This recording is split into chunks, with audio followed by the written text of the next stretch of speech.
የተገረዘችን ሴት እንዴት ማርካት ይቻላል? ግርዛት ስንል ብዙ አይነት ግርዛቶች አሉ። በዋነኝነት ግን ክሊቶሪየስ የምንለው በጣም ብዙ ነርቭ ኤንዲንግ ሴት ልጅን እርካታ ላይ ሊያደርስ የሚችለው የሰውነት አካል በከፊል ወይም ሙሉ ለሙሉ በሚባል ሁኔታ ተቆርጦ ሲነሳ ነው። ስለዚህ አንድ ሴት ክሊቶሪየስ ከሌላት እርካታ ላይ መድረስ ትችላለች ወይ? አዎ በደንብ ትችላለች። ሴት ልጅ ብዙ የእርካታ አይነቶች አሏት። ከክሊቶሪየስ ውጭ ቫጃይናል የምንለው አለ። ማለትም በፔኔትሬሽን ቢያንስ 10 ደቂቃ እስከ 15 ደቂቃ በየሴቱ ይለያያል። በፔኔትሬሽን እርካታ ላይ ሊደርስ ትችላለች። ተጨማሪ ደግሞ ጂስፓት የምንለው አለ። ጂስፓት ፎቶ መፖሰት ባልችልም ልክ ውስጥ እንደገባችሁ ወደ ላይ 2 ሴንቲሜትር ወደ ላይ ስትሄዱ የሆነ የሚሻክር ኤሪያ እሱ ጂስፓት ይባላል። እሱን ስቲሙሌት በማድረግ ሴት ልጅን እርካታ ላይ ማድረስ ይቻላል። በዋነኝነት ግን እንድትረዱ የምፈልገው ነገር ሴት ልጅ ተገረዘች ማለት ክሊቶሪየሷን ብቻ ሳይሆን የምታጣው ብዙ የስነ ልቦናዊ ጫና አለው። ማለትም በሰውነቷ ኮንፊደንስ ልታጣ ትችላለች። ኢንሴኪዩሪቲ ያለ ብቻ ብዙ አይነት ኢፌክቶች አሉት። ስለዚህ በዋነኝነት መነጋገር ያስፈልጋል። ከእሷ ጋር ጊዜ ወስዶ የሚያስደስታትን ነገር እዛው ኢቫሉዌት እያደረጉ በደንብ በኮሚኒኬሽን ነው እሷን እርካታ ላይ ማድረስ የሚቻል። ጠዋት ጠዋት ብልት ይቆማል? በሳምንት ስንት ጊዜ? ከድሮ አንጻርስ አሁን የመቀነስ ነገር አለው? እነዚህ መሰረታዊ ጥያቄዎች ስለሆኑ ጠዋት ጠዋት ወንዶች ብልታችሁ በሳምንት ስንት ይቆማል የሚለውን መከታተል አለባችሁ። አንድ ወንድ ጠዋት ጠዋት ብልት ይቆማል ሲል ምን እንደሚነግረን ልንገራችሁ። አንደኛ ጥሩ ደም ዝውውር አለው፣ ጤነኛ ደም ትቦ አለው፣ ነርቮቹ እየሰሩ ነው፣ ሆርሞኖቹ ጤነኛ ናቸው፣ በቂ እንቅልፍ እያገኘ ነው፣ ዱካክ የለበትም፣ ጭንቀት የለበትም። ብዙ ነገር ነው የሚነግረን። ተረዳችሁኛ? ጠዋት ጠዋት ይቆማል ወይስ እንደ ድሮ አይደለም የሚለውን ተከታተሉ። ፕላስ እስከ ሌሊት 9 ሰዓት 10 ሰዓት ቲክቶክ ላይ ስክሮል አድርጋችሁ ጠዋት ብልት አልቆም የሚለው ነገር ሊያሳስብ አይገባም። በቂ እንቅልፍ ሲገኝ ሬም የምንለው ስሊፕ ውስጥ ስንገባ ነው ብልት የሚቆመው። በሌሊት ውስጥ ቢያንስ ከ3 እስከ 5 ጊዜ ሊቆም ይችላል። አንድ ወንድ ግን መጥቶ ከበፊት አንጻር አሁን ብልቴ እየቆም አይደለም፣ በግንኙነት ሰዓት ራሱ እየተዘጋጀልኝ አይደለም ሲል ደም ትቦ ላይ ችግር ተፈጥሯል ወይ? ሆርሞንህ ላይ የመጣ ችግር አለ? ህይወትህ ላይ ጭንቀት፣ ዱካክ፣ ሀዘን ምን የመጣ ነገር አለ ብለን በጣም ሰፊ ነገር ነው ኢቫሉዌት የምናደርገው። ስለዚህ ወንዶች ጠዋት ጠዋት ብልት መቆምና ለመቆሙን እየተከታተላችሁ ለማለት ያህል ነው። ለህክምናም ስትመጡ ለእኛ በጣም ብዙ የሚነግረን ነገር ስላለ በሴጋ ብልታችሁን እንዳትገሉት ስል ምን ማለት ፈልጌ እንደሆነ ላስረዳችሁ። በግል ወሲብ ሰዓት በጣም ኃይል የምትጠቀሙ ከሆነ በጣም በፍጥነት ምንም ማለስለሻ ሳትጠቀሙ ከሆነ ምንም ይፈጠር ይመስላችኋል? ነርቫችሁን እያደነዘዛችሁ ትመጣላችሁ። ኢማጅን በየቀኑ ትላልቅ ልብስ የሚያጥብ ሰው እና ልብስ አጥቦ ማያቅ ሰው ሴንሲቲቪቲው ይለያያላ። ብልትም እንደዛ ነው። ዲሴንሲታይዝ እያደረጋችሁ ትሄዳላችሁ። በተጨማሪ ደግሞ ሰውነታችሁና ጭንቅላታችሁን ታስለምዱታላችሁ በዛ ኃይልና በዛ ፍጥነት ብቻ እርካታን እንዲያገኝ። ከሴት ጋር ስትሆኑ ተመሳሳይ ስቲሙሌሽን ስለማታገኙ ያንን እርካታ ላይ መድረስ ይከብዳቸዋል ማለት ነው። እየባሰ ሲሄድ ደግሞ ይሄ ነርቭ ጉዳቱ እየጨመረ ሲሄድ ብልት ራሱ ላይቆምላችሁ ይችላል። ከሴት ጋር ያንን ፍላጎት ራሱ እየቀነሰ የመሄድ ነገር አለው። ስለዚህ መፍትሄው ምንድን ነው? አንደኛ ከግል ወሲብ የሚቻለውን ያህል መራቅ። ግዴታ ከሆነ ደግሞ አንደኛ ማለስለሻ መጠቀም እና ከሴት ጋር ሊመሳሰል የሚችል ስቲሙሌሽን መጠቀም፣ ማለትም ኃይል አለማብዛት፣ ፍጥነት አለማብዛት። እንደዛ እያደረጋችሁ ሰውነታችሁን ሪኮንዲሽን ማድረግ። ለቶሎ መጨረስ ቫይግራ የምትጠቀሙ ወንዶች ቶሎ መጨረስ ላይ ልዩነት እንደማያመጣ ታውቃላችኋ። ኪኒኑን ስትወስዱት ብልት ይቆማል፣ ጥንካሬ ይኖረዋል፣ ግን ቶሎ መጨረሳችሁ አይቀርም። ቫይግራ እንዴት ነው የሚሰራው የሚለውን ተረዱልኝ። ቫይግራ ፐርፐዙ የደም ትቧችንን እንደዚህ ሪላክስ ያደርገዋል፣ ስትሬች ያደርገዋል። ወደ ብልት የሚሄደው ደም ዝውውር ጥሩ ይሆንና ብልት ጥንካሬ ይኖረዋል፣ ግትር ማለት ነገር ይኖረዋል። ግን በቶሎ መጨረስ የምትቸገሩ ከሆነ እዛ አካባቢ ሴንሲቲቭ ከሆነ ልክ ስሜት ሲመጣ ከእናንተ ቁጥጥር ውጭ ሆኖ በአንድ ደቂቃ ውስጥ የዘር ፈሳሽ የሚፈስ ከሆነ ቫይግራ መውሰድ ምንም ልዩነት አያመጣም። ምክንያቱም ደም ትቦ ላይ ብቻ ስለሚሰራ። ጎንዮሽ ጉዳቱንም መረዳት አለባችሁ። የደም ትቦ ሪላክስ ያደርጋል ሲባል ብልት ጋር ብቻ ሳይሆን ጭንቅላት ጋር፣ ልብ ጋር፣ ኤቭሪዌር ሙሉ ሰውነት።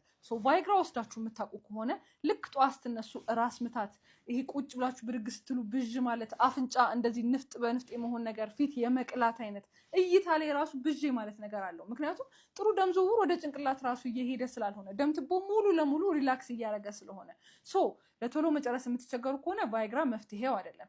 ብልት መቆም ላይ ራሱ ችግር ካለ ይሄ ጎን ለጎን ያለው ጉዳት ተመጣጣኝ አይደለም። ትክክለኛ ሕክምና ብታገኙ የተሻለ ነው ለማለት ያህል ነው። በወር አበባ ሰዓትና ከግንኙነት በኋላ የማህፀን ፈሳሽ መጥፎ ጠረን ያመጣል ለምትሉኝ ሴቶች መንስኤውን ላስረዳችሁ። ኖርማሊ የማህፀን ፈሳሽ አሲዲክ ነው መሆን ያለበት፣ መጥፎ ባክቴሪያ እንዳያድግ፣ ፈንገስ እንዳያድግ ማለት ነው።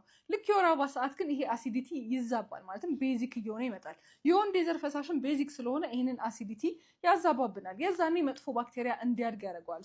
ባክቴሪያል ቫጂኖሲስ የመፈጠር እድሉ፣ ኦር ደግሞ ካንዲዲያሲስ የፈንገስ ኢንፌክሽን የመፈጠር እድሉ ከፍተኛ ነው። ሶ ምን አይነት ምልክቶች ታስተውላላችሁ? የማህፀን ፈሳሽ መጥፎ ጠረን ያመጣል፣ አሳ የሚል ነገር፣ ከዛ ደግሞ የማሳከክ አይነት ነገር ሊኖረው ይችላል። ሶ እንደዚህ አይነት ምልክት ካስተዋላችሁ በዋነኝነት መታከም ያስፈልጋል። ቢቻል ከባለቤታችሁ ጋር አንድ ላይ መታከም ነው የሚያስፈልገው፣ ማህፀን አካባቢ ምንም አይነት ኢንፌክሽን ካለ ማለት ነው። ከዛ በተጨማሪ አሲዲቲውን ለመጨመር እርጎ መጠጣት። እርጎ ማለት ጀስት እዛ አካባቢ ላክቲክ አሲድ የመመረት እድሉን ከፍተኛ ያደርገዋል፣ መጥፎ ባክቴሪያ እንዳያድግ ያደርጋል። ከዛ ውጭ ማናፈስ ማለትም ፓንት ሁሉ ጊዜ ያለማድረግ፣ ልክ እንደታጠባችሁ ፓንት አለማድረግ፣ ደረቅ ያለ ኢንቫይሮንመንት መጠበቅ እንደዚህ አይነት ነገር እንዳይፈጠር ያግዛል። ከዛ ውጭ ግን ኦልሬዲ ምልክቱን ካስተዋላችሁ ሕክምና ማግኘት አንደኛው ምርጫ መሆን አለበት። ሴት ጋር እየተሳሳማችሁ ወይም ደግሞ የግንኙነት ፍላጎታችሁ ከፍ ሲል ከብልት የሚወጣ ውሃ የሆነ ፈሳሽ አለ። ይሄ ቅድመ ፈሳሽ የምንለው ነው። ቶሎ መጨረስ አይደለም፣ ስንፈተ ወሲብ አይደለም፣ ተፈጥሯዊ ነው። ሴት ልጅ ለግንኙነት ፍላጎቷ ሲጨምር እርጥበት ይኖራታል። ወንዶችም አንድ አይነት ሲስተም ነው ያለው። የእናንተ ፈሳሽ ምንድነው የሚያደርገው? ያንን ትቦ የማጣራት ስራ፣ አሲዲቲውን የመቀነስ፣ ስፐርሞቹ ጤነኛ ሆነው እንዲያልፉ እንደ ማለስለሻ ነው የሚቆጠረው። ይሄ ቅድመ ፈሳሽ የተቀመጠ የፈሳሽ ሊሚት የለውም። ማለትም ከዚህ በላይ ከሆነ በሽታ ነው የሚባል ነገር የለም። ፍላጎታችሁ ከፍ ካለ፣ ቴስቶስትሮናችሁ ከፍ ካለ፣ ግንኙነት ካረጋችሁ ከቆያችሁ ሊጨምር ይችላል። ይሄ ቅድመ ፈሳሽ ችግር አለ የሚባለው መጥፎ ጠረን ካለው፣ ማሳከክ ካለ፣ ቁስል ካለ፣ ከለር ከቀየረ የዛኔ ኢሹ ሊሆን ይችላል። ግን ከዚህ በላይ ነው የኔ ፈሳሽ የሚለው ነገር ሊያሳቅቃችሁ የሚገባ ነገር አይደለም። ሚስትህን ከማግኘት በፊት እኮ አንድ ጊዜ ሴጋ ብትመታ ቶሎ አጨርስም የሚባል ምክር እንዳለ ሰማው። ማወቅ ያለባችሁ ነገር ወንዶች የመጀመሪያ ዙር ላይ ቶሎ መጨረስ ኖርማል ነው። ከአንድ ደቂቃ በላይ ራሱ ላትቆዩ ትችላላችሁ። ይሄ ሴቶችም የሚያውቁት ነገር ነው። ሴጋ መታችሁ አልመታችሁ ልዩነት የሚያመጣው ነገር አይደለም። ግን በስነ ስርዓት ቶሎ መጨረስ ችግር ያለበት ወንድ የመጀመሪያ ዙርም ላይ ከአንድ ደቂቃ በላይ መቆየት ያቅቷል። ሁለተኛም ላይ ሶስተኛም ላይ ለውጥ አያይም።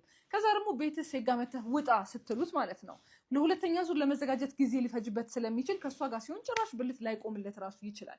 ስለዚህ እንደዚህ አይነት ቶሎ መጨረስ ከ6 ወር በላይ ከቆየና በግንኙነት ሰዓት ከ1 ደቂቃ በላይ መቆየት የማትችሉ ከሆነ ኦር አዲስ የመጣ ከ3 ደቂቃ በላይ መቆየት የማትችሉ ከሆነ ይሄ በሕክምና ነው እንጂ ሴጋ ነገሮችን የማባባስ ነገር ነው ያለው የሚለውን እንድትረዱ ስለፈለግኩ ነው። አላጠብም ብዬ ለመከልከል ሳይሆን በምጥ የምትወልጂ ከሆነ ግን በምጥ ወልደሽ ስጨርሽ ይሻላል እያልኩኝ ብዙ ሴት ለምን እንደምሸኝ ልንገራችሁ። አንድ ሴት መላላት የሚያጋጥማት እንዴት ነው? ያ ልጅ በምጥ ሲወጣ ስትረች አድርጎ ይወጣል፣ ይመለሳል። ሁለተኛ ልጅ ሲሆን ድጋሜ ስትረች ያደርጋል፣ የሚችለውን ያህል ይመለሳል። ስቲል ወደ ነበረበት 100% ላይ መለስ ይችላል። ይሄ ደግሞ በግንኙነት ሰዓት ምን ያመጣል? በግንኙነት ሰዓት ፍሪክሽን አይኖርም፣ ያዝ አያደርግም።